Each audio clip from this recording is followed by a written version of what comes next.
সুপ্রিয় দর্শক, আমি Arun Kumar Biswas, detective fiction writer. আপনাদের সবাইকে আমন্ত্রণ জানাই ব্যাংক অফ নিবেদিত বই ভালোবাসি তোমার এই অনুষ্ঠানে। আপনারা জানেন আমাদের এই অনুষ্ঠানে বই বিষয়ক আড্ডা হয়, একজন অতিথি আসেন, তার সঙ্গে আমরা তুমুল আড্ডায় মেতে উঠি।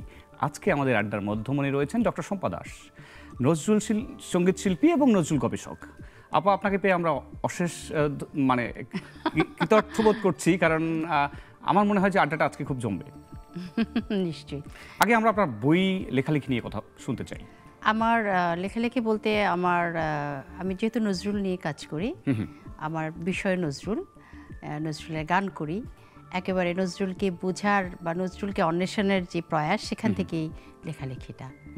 প্রথমে আমি সাবজেক্টিভ লিখতাম, পরবর্তীতে নজরুলকে আরও গভীরভাবে অন্বেষণ, অনুধাবন এবং জানার ইচ্ছে থেকে আত্মস্থ করার থেকেই আপনি এখন পাঠকের সঙ্গে সেই অনুভূতিটা শেয়ার করছেন।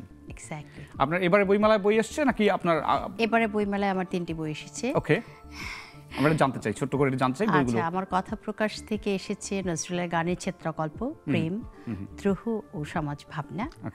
তারপর আপনার মাতৃভাষা থেকে নজরুলের গানে সমাজ চেতনা, আর মালা থেকে নজরুলের গানে আধ্যাত্ম সাধনা। অর্থাৎ আপনার জীবন পুরা নজরুলময়। এবং আপনার কি মনে হয় যে এই যে আমরা যে নজরুলকে যে পঠন পাঠন করছি, আমরা তাকে চিনি প্রেম এবং দ্রোহের কবি, এবং আমরা জানি যখন আমরা একটু মনে করি যে না আমাদের কিছু প্রতিবাদী হওয়া উচিত, তখন কিন্তু সেই বিদ্রোহী কবিতায় ফেরত যাই। তখন কিন্তু নজরুল খুবই প্রাসঙ্গিক। মোরা আকাশের মতো বাধাহীন, মরু সঞ্চয় বেদুইন, বন্ধনহীন জন্ম স্বাধীন, চিত্ত মুক্ত শতদল, মোরা ঝঞ্ঝার মতো উদ্দাম, মোরা ঝর্ণার মতো চঞ্চল, মোরা বিধাতার মতো নির্ভয়, মোরা প্রকৃতির মতো সচ্ছল, মোরা ঝঞ্ঝার মতো উদ্দাম। মানে নজরুল যে কোনো বিপ্লব, যে কোনো জাগরণ, যে কোনো আন্দোলন, যে কোনো রকমের মানসিক জাগরণে নজরুল সবসময় অনেক বেশি আপন, একেবারেই আপন। এবং আরেকটা জিনিস, আপনি নিশ্চয়ই আমার সঙ্গে একমত হবেন যে ওনার প্রেম কিন্তু কোনো সংকীর্ণ গণ্ডির মধ্যে নয়, মানবতা ছাড়িয়ে সেখানে প্রকৃতি প্রেম, একটু বলছেন প্রকৃতির মতো ইন অল রেসপেক্ট। এবং বলা যায় মানুষের যত রকমের অনুভব আছে, যত প্রকারের অনুভূতি রয়েছে, সব অনুভূতিকে তিনি সঙ্গীতে বিশেষত তিনি সেটি রূপদান করেছেন।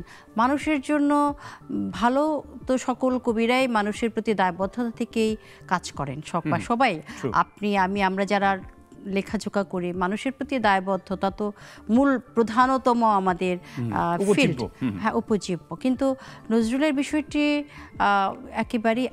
একেবারে আলাদা বলতে তিনি কিন্তু কোথাও কোনো কৌশল অবলম্বন করেনি জীবনে, যে আমি এই সময়টা এটাতে অসুবিধা হচ্ছে সো আমি এই জায়গাটা করলাম না, আপোষ না, শুধু যা বিশ্বাস করেছেন, যা তিনি মনে প্রাণে বিশ্বাস করেছেন সেটাকে রূপ দেওয়ার যত রকমের, সেটি হোক কখনো যেমন আমরা বলি যে নজরুল সাহিত্যে বা কবিতায় বা অন্য কাব্যের অনেক জায়গায়, যদি তিনি নিজেও বলেছেন যে কাব্য এবং সাহিত্যে কি দিয়েছে আমি জানি না, তবে সঙ্গীতে আমি কিছু দিতে পেরেছি।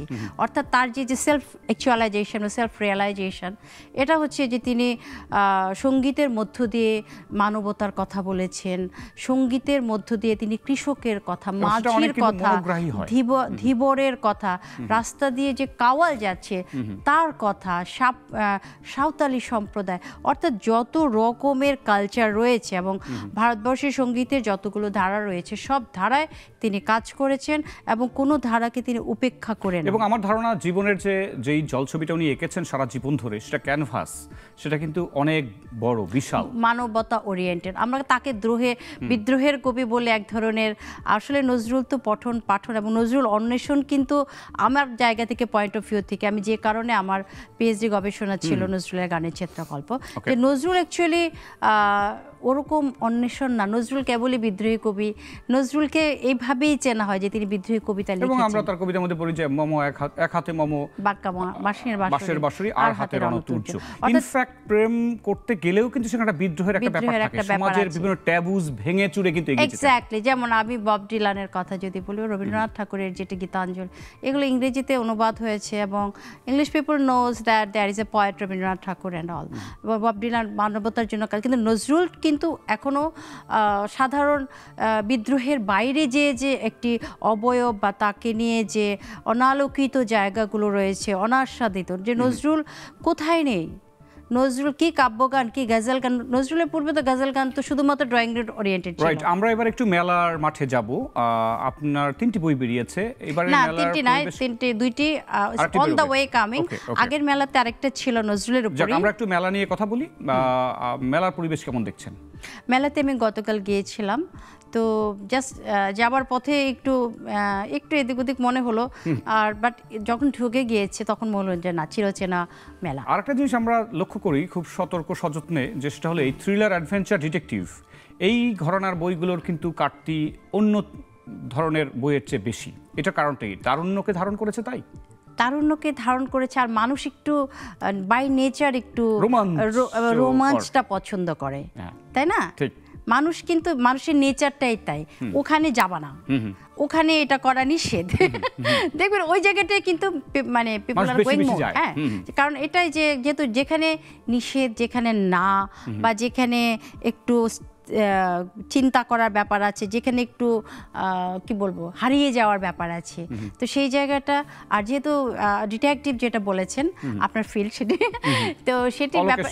হ্যাঁ হ্যাঁ হ্যাঁ, এক্স্যাক্টলি। তো সেই জায়গাগুলো যারা একটি বয়স পর্যন্ত তারা খুব আনন্দ পায়, ঠিক সেখানে রোমাঞ্চ খুঁজে পায়। এবং আরেকটা যেটা আমার মনে হয়, যেটা মগজ ঘামানোর একটা সুযোগ রয়েছে, কারণ আপনি যখন একটা ডিটেকটিভ বই পড়েন তখন কিন্তু বোঝার চেষ্টা করেন যে পুলিশ আগে ক্রিমিনালকে পাকড়াও করবে নাকি ডিটেকটিভ, এবং আপনি পাঠক নিজেও তখন একটা অংশ হয়ে যায়।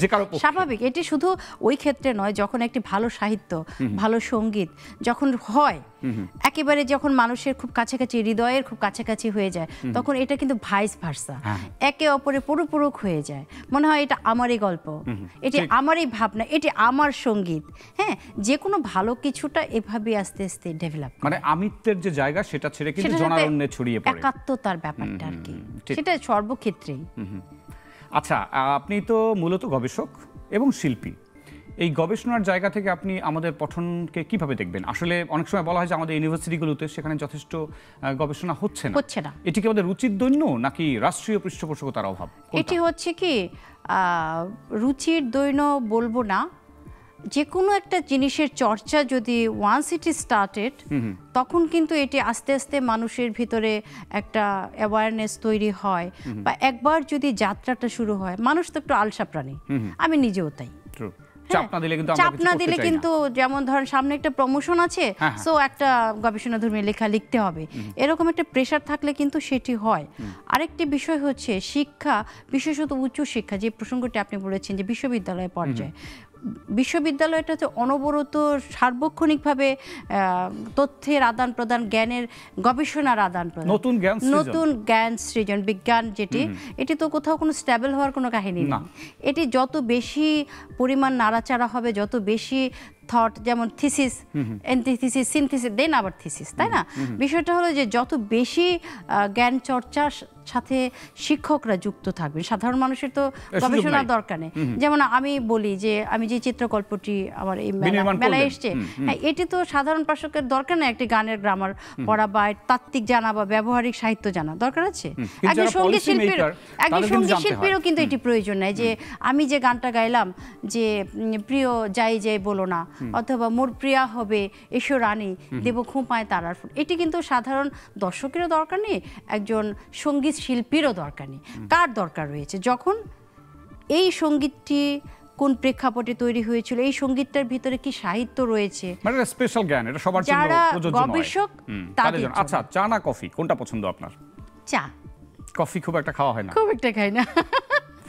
যাক, কিন্তু আমরা ইদানিং দেখছি যে আমাদের তরুণরাও, আমার দুই ছেলে, তারাও দেখলাম টায়ার্ড হয়ে পড়লে খুব কফি করে, কারণ এটার মধ্যে কিছু হরমোনাল কিছু বিষয়কে উস্কে দেয়, এন্ডোরফিনস, এবং অনেকে বলেন যে তরতাজাবোধ করেন।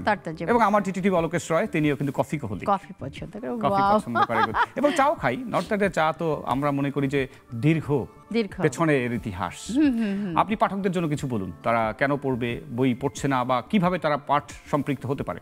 অস্থিরতা বা চঞ্চলতা বা কোথাও থেমে না যাওয়ার একটি প্রবণতা, এটি যদি ওয়ান্স একজন পাঠক একটু স্থির হয়ে একটি বইয়ের দিকে তাকায়, হ্যাঁ, বা লেখাগুলোর দিকে যায়, একের পর এক লাইন পড়ে, তখন তার ভিতরে কিন্তু এক ধরনের অটোমেটিক্যালি ব্রেইনে তার এক ধরনের স্থিরতা তৈরি হয়, তার ভিতরে একটা ইতিবাচক মুড আসে।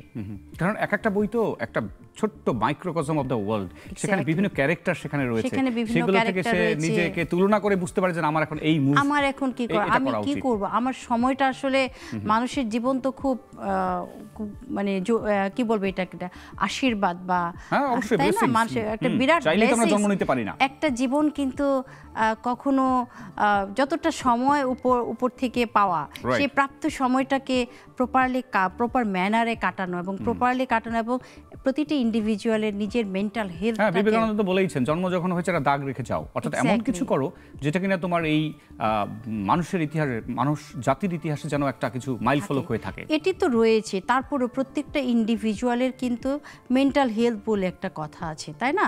দিন শেষে আমরা কিন্তু সবাই ইতিবাচক কাজ করব না নেতিবাচক কাজ করব, কোনটা করব সেই বিষয়টাও কিন্তু আমরা আমাদের ভাবনার জায়গায় আনি, তাই না? তো সেই জায়গা থেকে আমার কাছে মনে হয় একজন যে কেউ একেবারে অক্ষরজ্ঞান সম্পন্ন মানুষও যদি একটু পঠন পাঠনের অভ্যাস করে, অর্থাৎ দিনের একটি সময় যদি একটু পড়াশোনা করে বা একটু বই দেখে বা পড়ে, তাহলে কিন্তু সামাজিক অস্থিরতা কমে যাবে এবং মানুষের মানসিক স্বাস্থ্য ভালো থাকবে। অ্যাট দ্য সেম টাইম সে আমি নিজেও একদিনও যদি পড়াশোনা না করি, আমার কাছে না আমার খুবই খারাপ লাগে। অর্থাৎ বই আমাদের সবচেয়ে প্রিয় অনুষঙ্গ, যেটা কিনা মনের আপনজন এবং মনের স্বাস্থ্যের জন্য, মননশীলতার জন্য দরকার। প্রিয় দর্শক শ্রোতা মণ্ডলী, আমাদের আজকের পর্ব এখানে শেষ করছি। আবারও আপনাদের সঙ্গে দেখা হবে নতুন কোনো পর্বে অন্য অতিথির সঙ্গে। সেই পর্যন্ত আপনারা ভালো থাকুন, সুস্থ থাকুন এবং অতি অবশ্যই বইয়ের সঙ্গে থাকুন।